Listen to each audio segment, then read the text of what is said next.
So, what does it really take to invade a country? You're probably thinking armies, weapons, a ton of money, and yeah, sure. But what if a nation's greatest defense wasn't something built by people at all?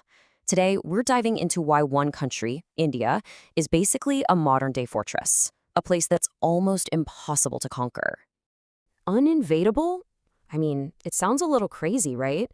But for some places, the mix of geography, military power, and who their friends are makes a full-scale invasion a truly suicidal mission. So let's break down exactly why India is right at the top of that list.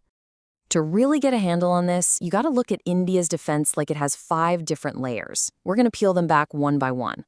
We'll start with its incredible natural fortress, then we'll look at its military machine, the nuclear trump card, its unconquerable population, and finally, the geopolitical shield that protects it from the outside. All right, first up, geography. You know, long before anyone built a single wall, nature gave India the ultimate head start. We're talking colossal mountains, scorching deserts, and jungles so thick you can't see 10 feet in front of you.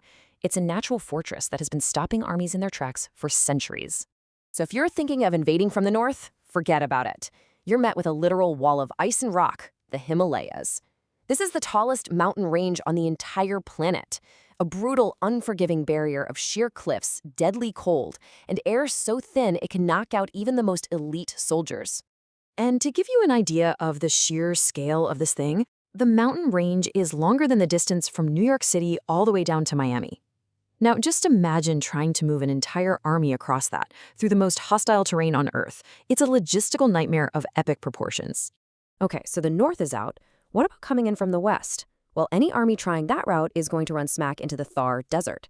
And listen, this isn't just a big sandbox. It's a blistering, unforgiving landscape that pretty much acts as a weapon all by itself. We're talking about temperatures that regularly blast past 50 degrees Celsius. That's over 120 Fahrenheit.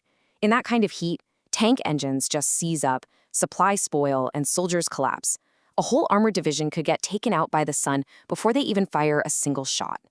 And hey, this isn't just some theory. History proves it. Back in the 1971 war, Pakistani forces tried to push through this very desert. And you know what stopped them? It wasn't the Indian army, it was the heat and the terrain itself. Now, if you look to the northeast, the challenge changes completely. Instead of ice or sand, an invading army would face these incredibly dense tropical jungles, insane monsoon rains, and steep, muddy hills.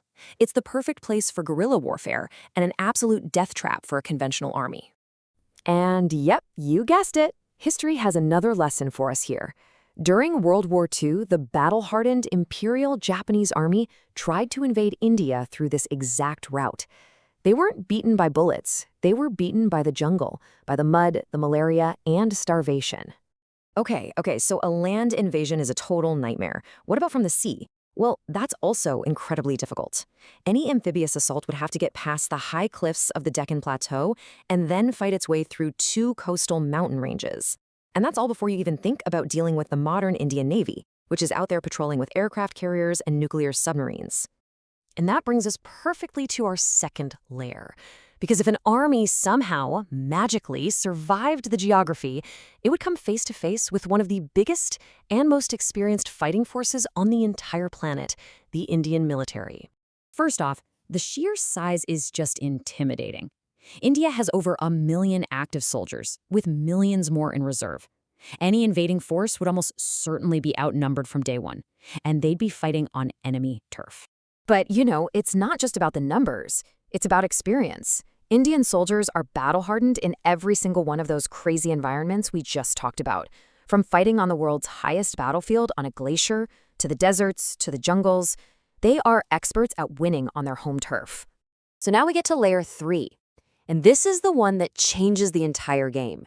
Because even if you could somehow defeat India's conventional army, you'd still be facing the ultimate checkmate, a powerful nuclear arsenal. See, India is one of just a handful of nations that has a full nuclear triad. So what does that actually mean? Well, it means they can launch nukes from land, from the air, and from the sea. It's a guarantee that even if they get hit by a surprise first strike, they can and absolutely will launch a devastating retaliatory attack. And their triad is the real deal.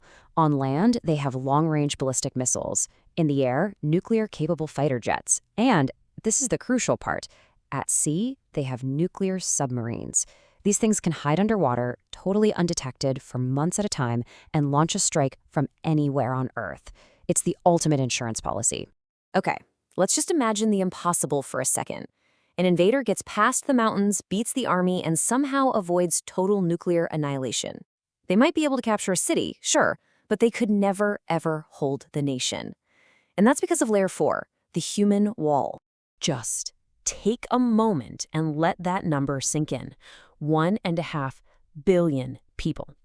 Look, it's one thing to defeat an army on a battlefield. It is a proven historical impossibility to occupy and control a nation of this size. And this is the critical difference, right? An invading force fights soldiers. An occupying force has to fight everyone. They would face endless resistance, from massive protests to a determined insurgency that would just bleed them dry of soldiers, supplies, and the will to keep going. And all of this brings us to the fifth and final layer, one that isn't even inside India's borders. See, India doesn't stand alone on the world stage. Attacking it means you're picking a fight with some of the most powerful nations on Earth. As a rising economic and democratic power, India is a super important strategic partner to the US, to Europe, Russia, Japan, and many others.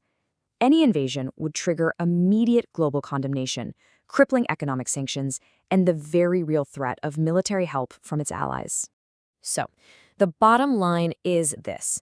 Trying to invade India isn't just a military gamble, it's guaranteed economic and diplomatic suicide. The international backlash would be swift, severe, and absolutely catastrophic for whoever was foolish enough to try it. Which leaves us with one last, really crucial question to think about. After looking at India's insane natural barriers and its incredible military, it kind of makes you wonder, in our modern interconnected world, what's a nation's greatest defense? Is it the borders that protect it, or is it the friends that stand with it?